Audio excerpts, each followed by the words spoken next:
Well, welcome to another episode of Traveling Through History. Really glad you're here with us tonight. And tonight we're going to be talking about the 25 events in history that never happened, part two.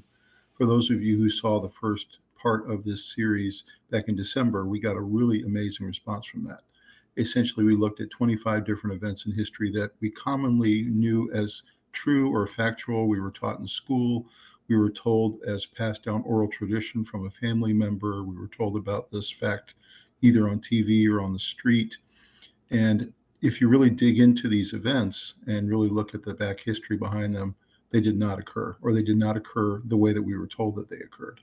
And so that episode was one of our most popular ever on this channel, Traveling Through History. And so we decided this week was the time to do part two of this series. We have 25 fresh events from history that we were told were true that actually did not occur or did not occur the way that we were told. So tonight we're going to get into those. We have a lot of great stuff coming your way. As always, please like this video and subscribe to the channel. It really helps us grow the channel.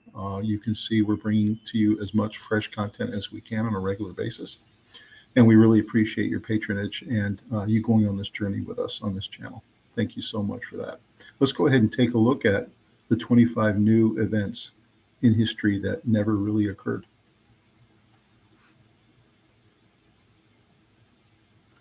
All right, so number one is the Great Library of Alexandria, and this was the burning of the Great Library of Alexandria that set humanity back 1,000 years. And of course, that was the myth or the history that was being told and has been told through schools for many centuries, that somehow the burning of this one library set back humanity and knowledge 1,000 years. So to be sure, we lost a lot of valuable text in philosophy and religion and mathematics. But as Mackey says, Alexandria itself was fairly ensconced within the technological boundaries of the Hellenistic world, none of which was lost. The idea of a universal library in Alexandria had been proposed by Demetrius of Phalerum, an exiled Athenian statesman living in Alexandria, to Ptolemy I, who established plans for the library but never built the library itself until his son came along, who was Ptolemy II. The library quickly acquired many papyrus scrolls from all over the known world, owing largely to the Ptolemaic king's aggressive and well-funded policies for procuring these texts of knowledge. It is unknown precisely how many scrolls were housed at any given time in the library, but estimates range from 100,000 to 400,000 at its height. The Library of Alexandria was not the first library of its kind. A long tradition of libraries had existed in both Greece and in ancient Near East. The earliest recorded archive of written materials comes from the ancient Sumerian city-state library of Uruk in around 3400 BC, when writing had only just begun to develop. So you can see a picture there of the famous fire at the Great Library of Alexandria. What a tremendous tragedy in our history. And of course, we ended up losing maybe as many as 400,000 scrolls that had been collected from all over the known world. But the idea that this would somehow set back human knowledge 1,000 years just was not true. The bottom line is that there were other libraries in the region, even in Egypt itself, but all over the known world, that were housing many different amazing writings for all the different schools of thought that were around at the time. And so this was very damaging. We lost a lot of important stuff, but essentially the idea that it set humanity back 1,000 years is just a myth and just was not true. Number two, Cleopatra meeting Julius Caesar in person. There is some doubt about whether they actually physically met in person. Historical records suggest they only met through messengers or envoys, and the rumored romance between the two was used by both parties for propaganda purposes. Cleopatra was 21 at the time. She was charming and beautiful and persuasive and immensely intelligent. She combined the glory that was Greece with the glamour that was Egypt. What was an interesting fact about her is she actually was Greek and not Egyptian, even though she was ruling in Egypt at the time. At 52 years old, Caesar was at the height of his powers from Rome. He was brilliant and sharp and an accomplished ladies' man at the time. He also was a Roman and the most powerful man in the Mediterranean world. Cleopatra needed a mighty Roman ally. Caesar needed money and a friendly monarch on the Egyptian throne. So we don't know who seduced whom, But if it did actually happen, which we have no historical records that show that, and no real records that show direct meetings between the two. The primary sources for their relationship come from ancient historians, such as Plutarch or Appian or Cassius Dio. Plutarch, writing in the late 1st century AD, provides a detailed account of Caesar's interactions with Cleopatra, describing her visit to him in Rome and their time together in Egypt. So really, we have essentially 2 or 3 historians writing at the time about these meetings, but no real historical facts or documentation or direct witnesses at the time of the two of them ever being together.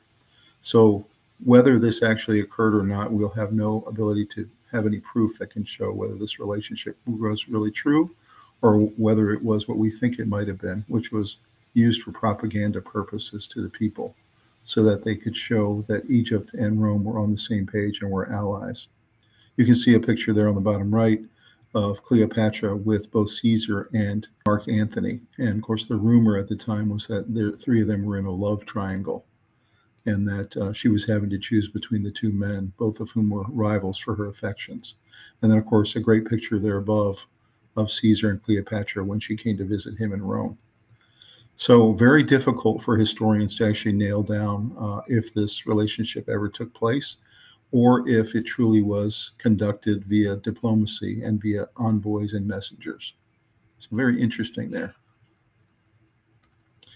Number 3, the existence of the City of Atlantis as a real technologically advanced civilization. You see some great pictures there of what they think the City of Atlantis might have looked like if it did exist. And it was, as you see there, a city that had a lot of water in it. It almost looks like a modern day water park with beautiful buildings all around. According to the vast majority of historians and scientists, the existence of Atlantis as a real technologically advanced civilization is considered a myth and not true, with no concrete evidence to support its reality. The story of Atlantis is primarily attributed to the writings of Plato, where it is depicted as a fictional island nation with advanced technology that eventually sank beneath the sea, likely serving as a cautionary tale rather than as a historical account or fact.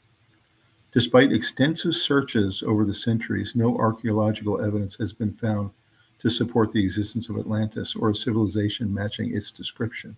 And of course, there have been some people who believe they found some evidence of Atlantis in North Africa and around the Mediterranean, and they've taken pictures of so, and they've tried to explain why they think so, but there has been no consensus around any of those photos or those facts that have been presented that Atlantis has been found yet.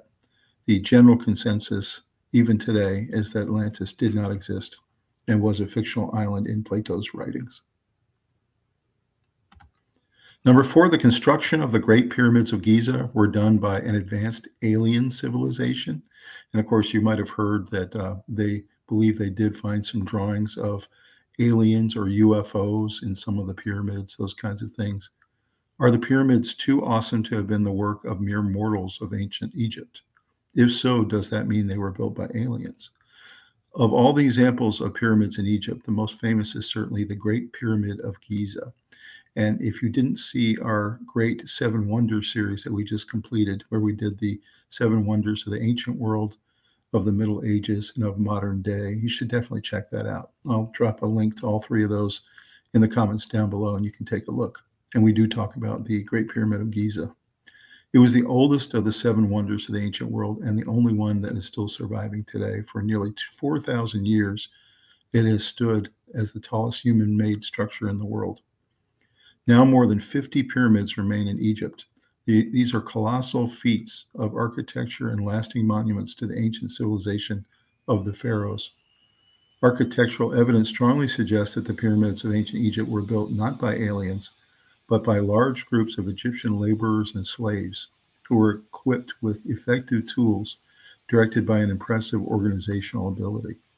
The Great Pyramid of Giza, according to Egyptian history experts, used 14,000 laborers over 20 years to move large, heavy blocks from cliffs many miles away down the Nile, and then over rolling logs, and then using a pulley system to put the rocks into place to form the pyramids.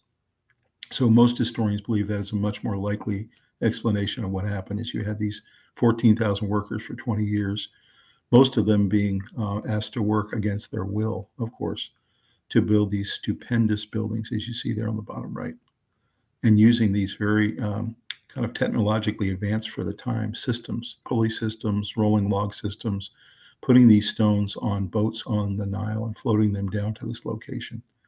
Really pretty incredible if you think about what they were able to achieve.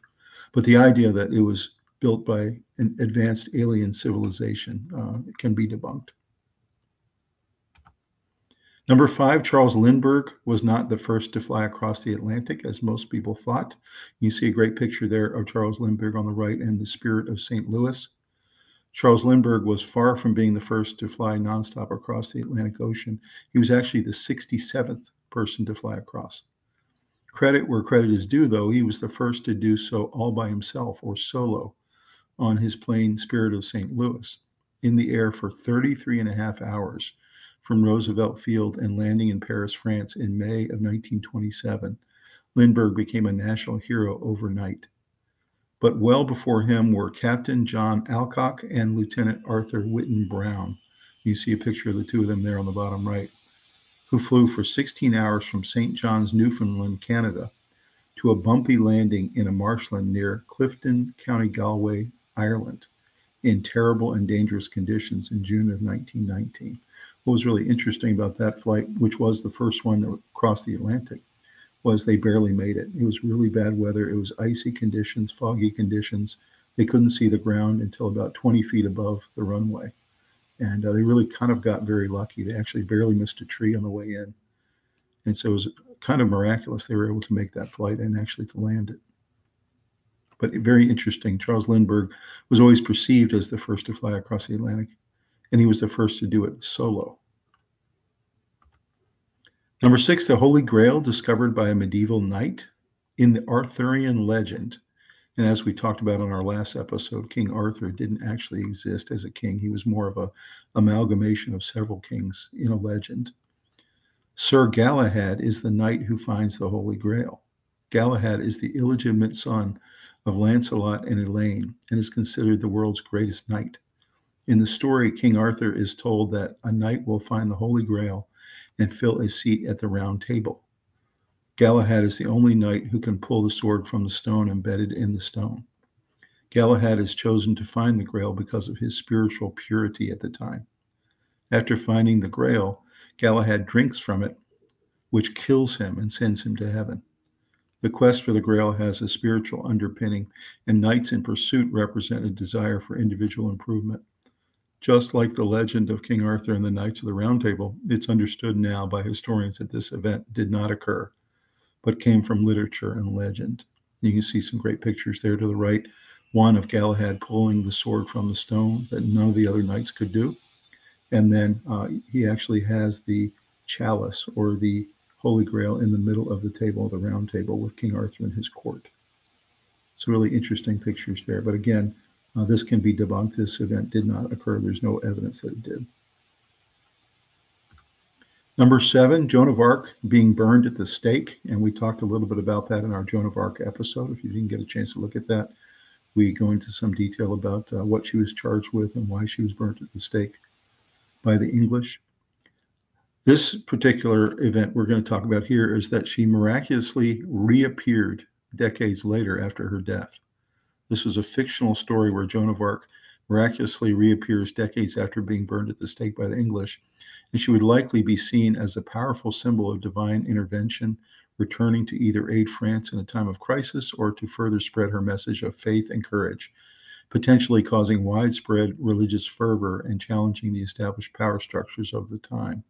So she really was being used in this situation as a propaganda tool, somebody who was being used by the French people to gin up support, to gin up anger, and people who wanted to rebel against the British and rebel against the ruling class, to try to get some types of protests and other battles going to try to pull the power away from the British at the time. Her return could inspire the French people to renewed patriotism, especially if France is now facing a new threat.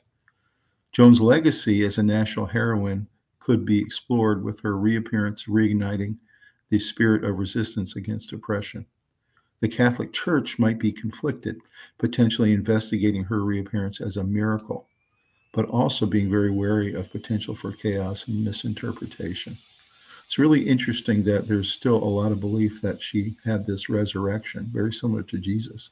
But it's pretty clear that historians now agree this was a fictional tale from the very beginning and used as propaganda by the French people to bolster their heroine and to give the people courage. Number 8, the lost colony of Roanoke in North Carolina, mysteriously disappearing without a trace. In the settlement's difficult founding year, its mayor, John White, left for England to request resources and manpower.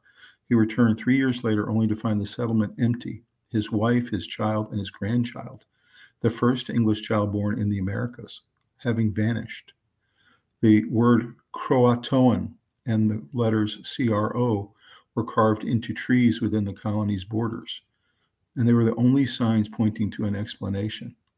Despite the clues, the returning crew was unable to search for the missing colonists because a storm approached just as they came upon the desolate settlement, and it forced them to turn back for England on their ship.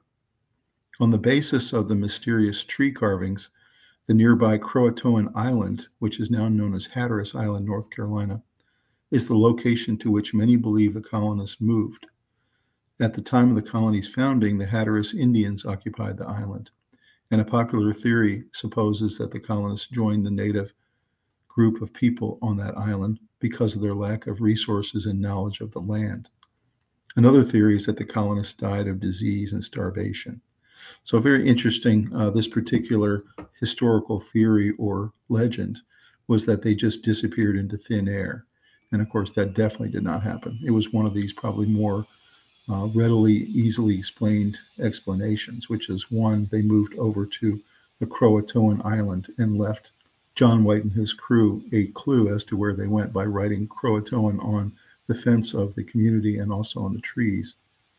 That's one explanation. Or the other one that is a lot of people actually agree could be true, which is that they just died of disease and starvation after 3 years of not eating and having this harsh climate that they had to live in. It's very interesting there. And of course, lost colony of Roanoke will remain a mystery. It's very difficult to see a way that it can be proven what actually happened in this situation. Number 9, William Shakespeare writing all of his plays under a pseudonym. You see a great picture there of Shakespeare, very famous picture, and also his very famous signature. His surname was spelled inconsistently in both literary and non-literary documents, with the most variation observed in those that were written by hand by him or someone else. The son of a glove maker and sometimes municipal politician from Stratford-upon-Avon, William Shakespeare seems to have risen from modest means to become one of the history's greatest writers, a peerless poet and dramatist whose works have thrilled readers for more than 400 years. But did Shakespeare actually write the works attributed to his name? Modern-day historians believe that some of his works may have been partially written in tandem with others. But some scholars and even fellow writers are skeptical that Shakespeare wrote any of his celebrated sonnets or plays, and that the word Shakespeare or name Shakespeare was actually a pseudonym used to disguise the true identity of the real author or authors. Some believe Francis Bacon is the real Shakespeare, and he used his partnership with Shakespeare as a front for his works. The Oxford theory supports the notion that Edward de Vere was Shakespeare, since his writings mysteriously ended when Shakespeare's writings started appearing. So this is very interesting that this theory, they've actually come down to two individuals they think could have been Shakespeare, or maybe both of them were. This might have been a situation where Shakespeare himself and Francis Bacon and Edward de Vere might have all been writing under this same pseudonym, Shakespeare. So I guess we'll never really know if he did his own works or if it was Bacon or if it was de Vere or both. What's interesting, and one of the reasons why they don't believe William Shakespeare actually did his own work under his own name, is because he actually was really into real estate. He was a real estate investor, and he had several businesses. He was incredibly busy at the time and would have not had enough time to do all the writings that came under his name. And so in addition to that, Shakespeare didn't get anything but beyond a third grade education, whereas both Bacon and De Vere both went to premier colleges and were some of the most educated men at the time. And so a lot of people don't believe Shakespeare could have created these unbelievable works with thousands of vocabulary words and the way that they were constructed without a true formal education, which he did not have. So very interesting. Definitely dig into this one a little bit more if you have some interest as to whether it was Shakespeare who wrote them or some of these other people operating under his pseudonym. Number 10, Galileo being executed by the Catholic Church for his astronomical discoveries. You see some great pictures there of Galileo and Galileo looking on his telescope up towards the skies. So Galileo was not executed by the Catholic Church for his astronomical discoveries. Instead, he was sentenced to house arrest by the Roman Inquisition in 1633 for promoting the heliocentric theory. Essentially, his theory was that the sun was the center of the universe, not the earth, which contradicted the church's interpretation of scripture at the time and was considered vehemently suspect of heresy. Using a telescope, Galileo made significant observations like the phases of Venus, Jupiter's moons, and sunspots, which supported the heliocentric model proposed by Copernicus. The Catholic Church, upholding the geocentric model, or Earth at the center of the universe, viewed Galileo's advocacy for the heliocentric theory as a threat to religious doctrine. Galileo was tried by the Roman Inquisition and found guilty of heresy. Although he was not physically executed, he was forced to publicly renounce his beliefs and spent the rest of his life under house arrest. So as you can see, the concept that he was executed by the Catholic Church, that definitely did not happen. That's been debunked. He was tried for this so-and-so crime of just making a theory about the sun being the center of the universe, which of course now we know it is. And he was not killed at the time. He was tried and he was held under house arrest the rest of his life. So very interesting that he was held against his will for his own beliefs that he thought were scientific. Number 11, the Great Fire of Chicago, started by a cow kicking over a lantern. You see a picture there of the Great Fire of Chicago, which is incredibly destructive to that city in 1871.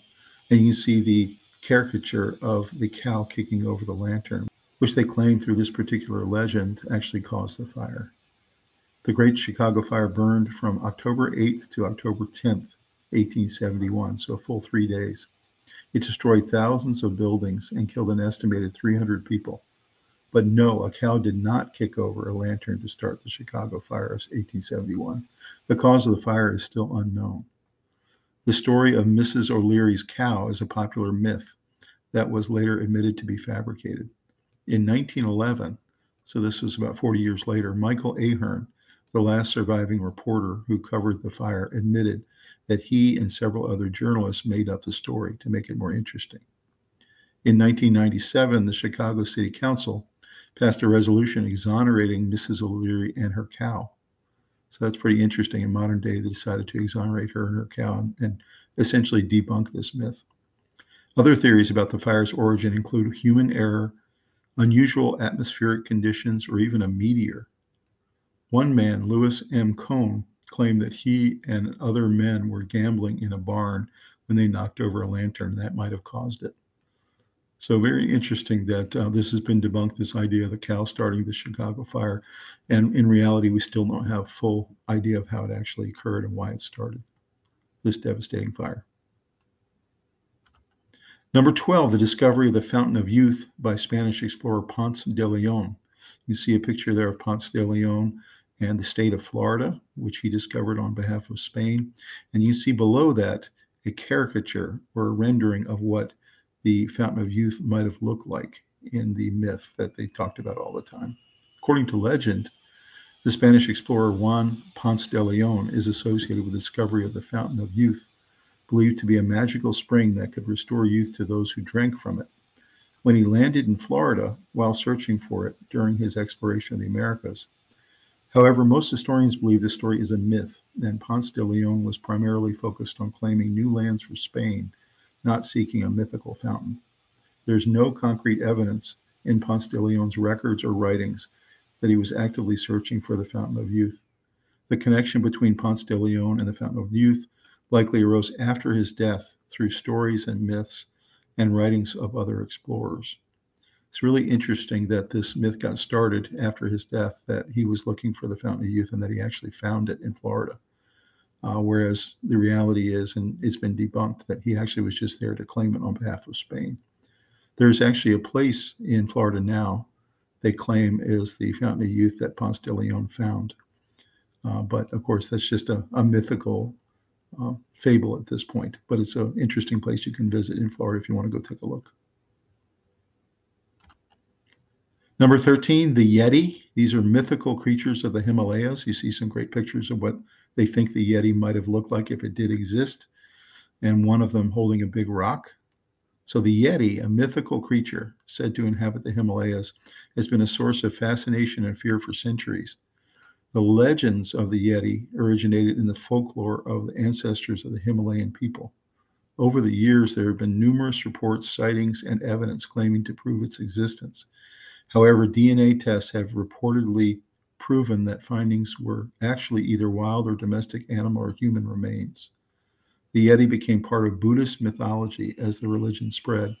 The Yeti is depicted as an ape-like creature that carries a large stone as a weapon. In 1953, Sir Edmund Hillary claimed to have seen giant footprints on Mount Everest.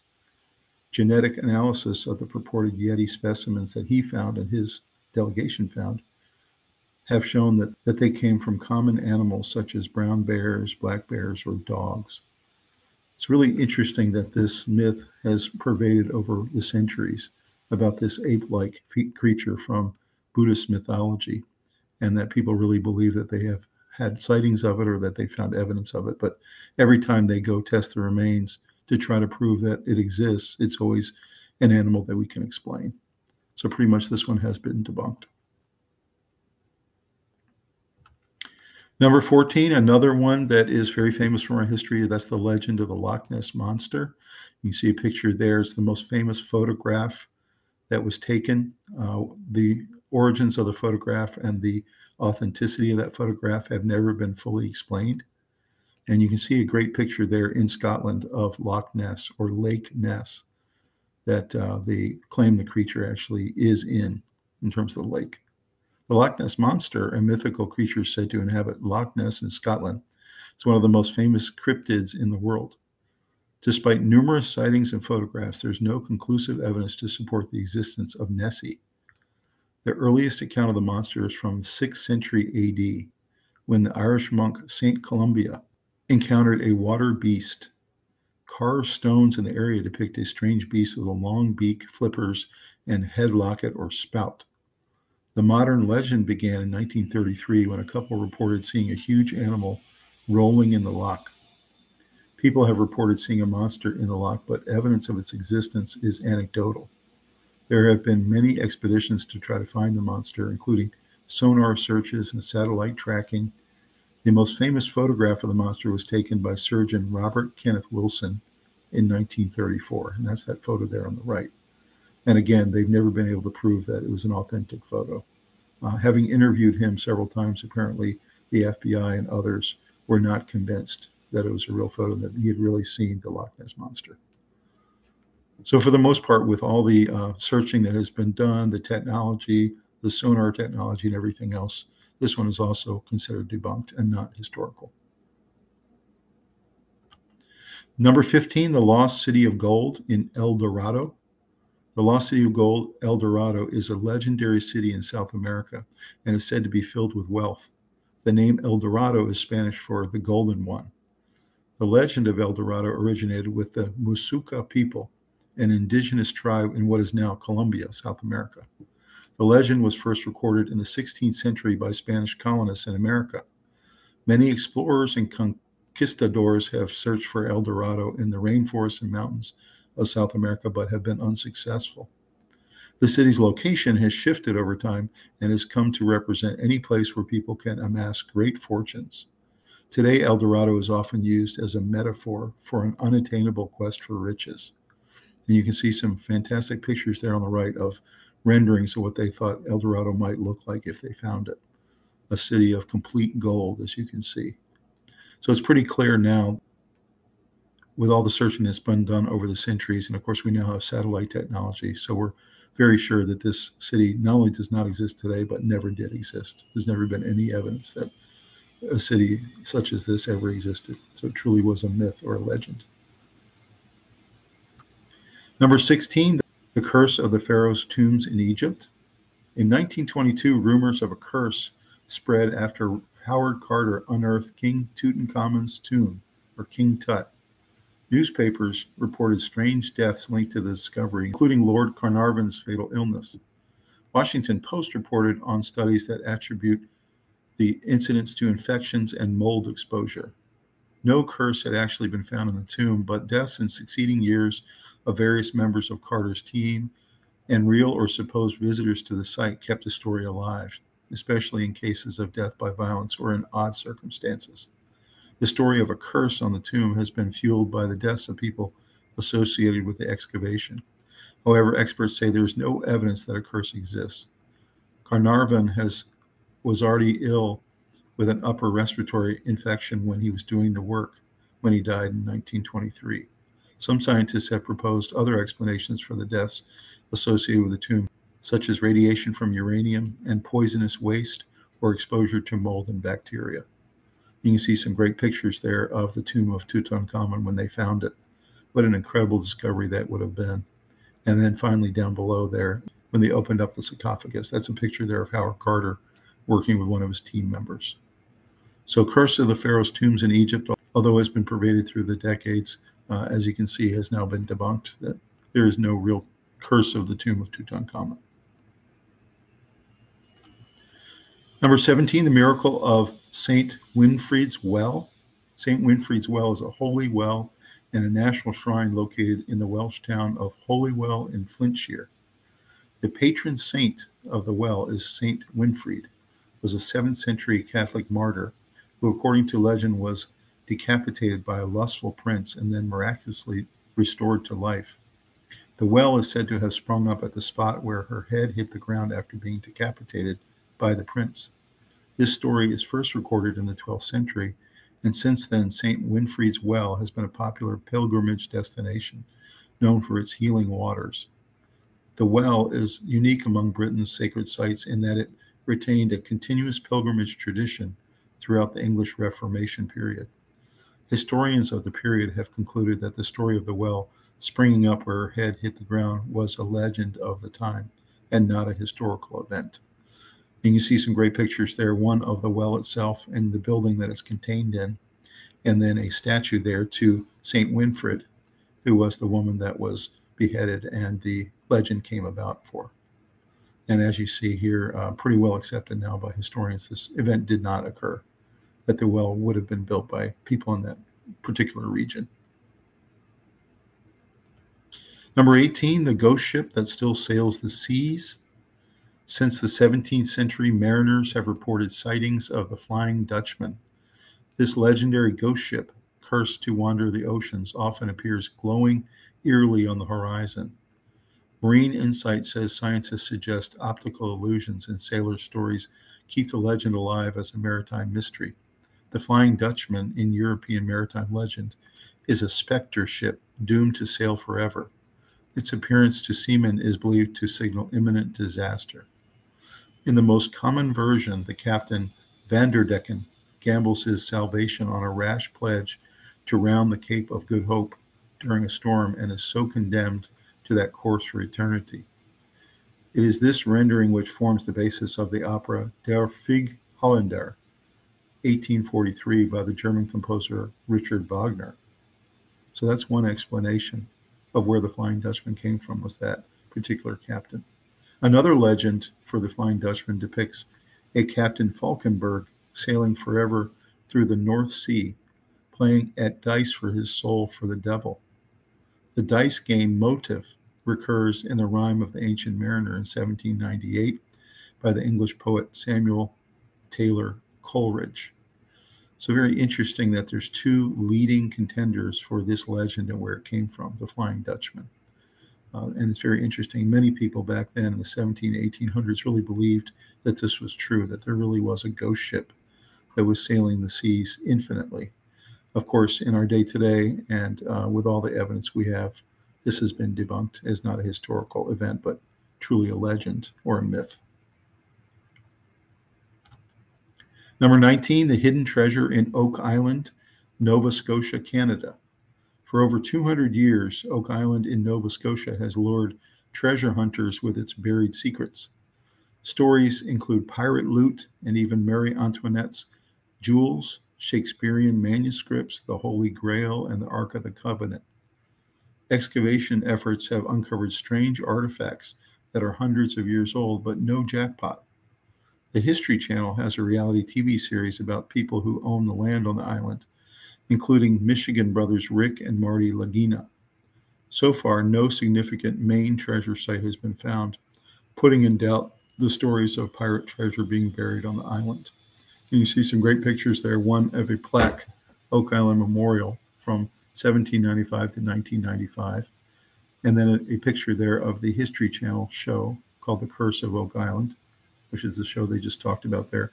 And then you can see an overhead view of the island itself that all these explorers and treasure hunters have been coming to for so long to try to find old pirate treasure, including on the TV show. It's really interesting that this continues as a myth or a legend and that people are still out there searching to try to find this buried treasure that has not been found yet in 200 years. So really interesting there. Number 20, William Tell never shot an arrow at an apple on his son's head. You can see two renderings there of William Tell in the legend firing the gun to fire at the apple on his son's head. In Switzerland, children grew up learning about William Tell, the heroic man who defied the invading Habsburgs by refusing to uncover his head before passing by a group of Habsburgs. As punishment for his crime, the farmer was forced to shoot an apple off of his son's head under threat of death for both of them. Tell was successful and allegedly inspired the Swiss people to rebel against the Austrian monarchy and create their own independent country, Switzerland. It has come to historians' attention that there's no evidence Tell ever existed and that he was probably a fictional folk hero, not a historical figure.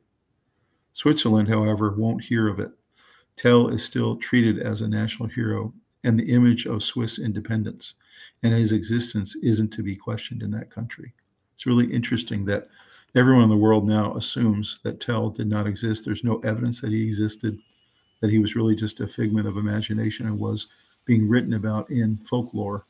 But Switzerland does not want to believe that. They still want to make him their national hero and assume that he actually existed. It's very interesting. Number 21, Thomas Edison never invented the light bulb. Inventors, particularly those throughout the late 1800s, were constantly fighting for credit. As one person created a new technology, no sooner would it premiere than another man had improved upon it and called it his own idea. That's pretty much the story of the light bulb. We all associate the gas bulb with Thomas Edison. However, British chemist Humphrey Davy is actually credited with making the first iteration of the invention back in 1802. Dozens of men after him tinkered with the new innovation, and the bulb evolved throughout the 1800s. Edison wasn't even officially the first one to create the modern incandescent bulb. Over 20 other men have claimed that title before Edison. Edison was just the first of them to make it commercially successful enough to actually matter. So really interesting, a couple great photos there. You see Thomas Edison with the light bulb, and he became famous for, quote unquote, inventing it. But the reality was he didn't invent it. He did improve it. But what he did do was he was a master marketer and a master salesman, was able to make it something that all Americans wanted in their homes. And electricity, of course, had just come along. So this was a huge invention for America at that time. So what he was, rather than a great inventor, he was more of a great sales and marketer. So definitely did not invent the light bulb. Number 22, Betsy Ross did not create the first American flag. Elizabeth Ross was a famous flag maker during the Revolutionary War.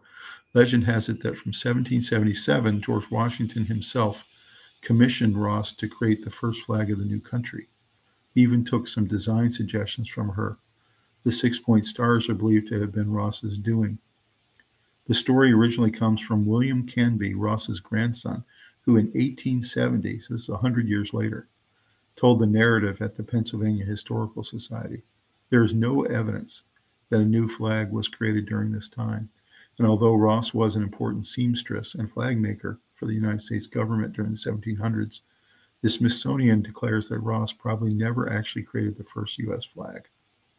So very interesting that these myths and these different historical facts that aren't really facts come about. And they come about through lore and folklore and writings and people that are writing about the period. Obviously, she was a very important seamstress and flag maker, but was not the first in terms of creating the first American flag. See some great pictures of her there as one of our national heroes, creating the Betsy Ross flag, and then also a picture there of her presenting the flag to George Washington himself. Very interesting there. Number 23, witches were not burned in Salem witch trials. Between June and September of 1692, 152 people were charged with the crime of witchcraft in the small town of Salem, Massachusetts. Contrary to popular belief, however, not all of them accused were women. Men were also thrown in jail for these false accusations. Out of the 152 prisoners, 19 actually ended up being put to death, and none of them were burned at the stake. We associate witches being burned at the stake because in medieval times it was a popular way to kill witches for their crimes. So it's just an interesting way that history was being conflated from old medieval times into the United States. So that the crimes that put those witches being killed by burning were only happening in Europe. Once the American colonies were settled, it was decided that witchcraft would be handled as a felony, which was a crime against the government, rather than as heresy, which is a crime against the church. So that's a really interesting distinction there. It was treated differently than it was in Europe. In Europe, it was a crime against the church or heresy, and then in the United States, it was treated as a felony or crime against the government. 13 victims of the Salem witch trials were hanged, but not burned, and the other 4 victims died due to conditions in prison. So really interesting history there. We're actually going to be doing an episode on the Salem witch trials coming up fairly shortly. But as you can see, the concept that witches were burned at the stake in Salem just did not occur. They were killed in other ways. Atrocious, of course.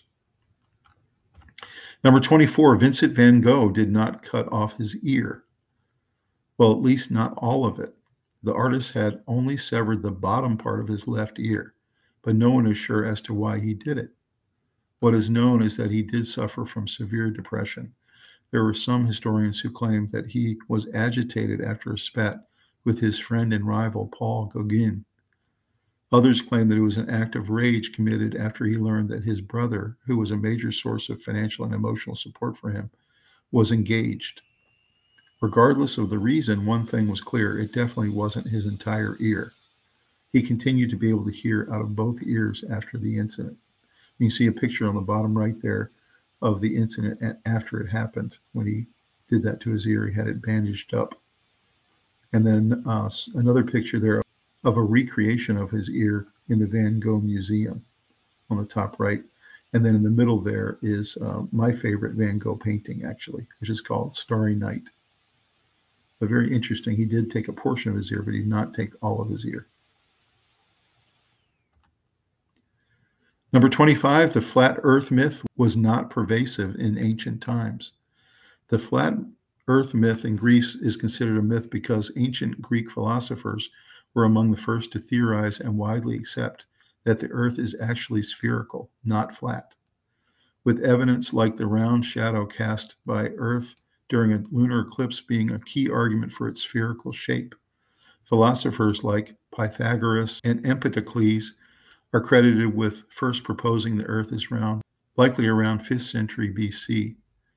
Around 240 BC, Eratosthenes used his knowledge to even calculate the Earth's circumference with remarkable accuracy.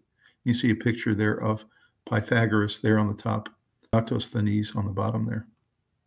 And a great picture there of the curved Earth that even these very early Greeks were seeing, and one of the reasons that they knew that the Earth was not flat. So it's interesting that these theories and historical facts get spun up, but in reality, they're just myths. The ancient Greeks, ancient Romans all knew the earth was round.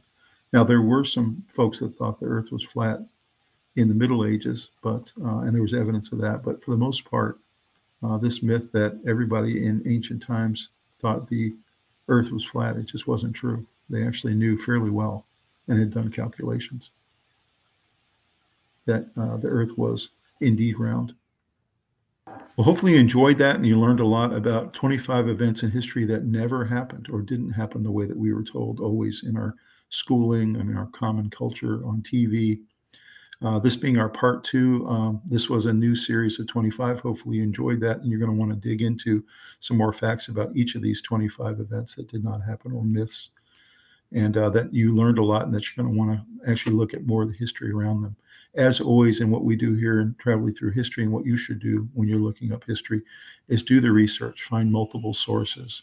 Make sure you don't take everything as a fact. Typically, as you see, especially if it's coming from far back, it's typically a myth or a legend or maybe partially true. But a lot of the things that we have been taught over the years in history were not true or were much more complicated than we were told. So definitely always think that way when you're looking at history. Hopefully you enjoyed it.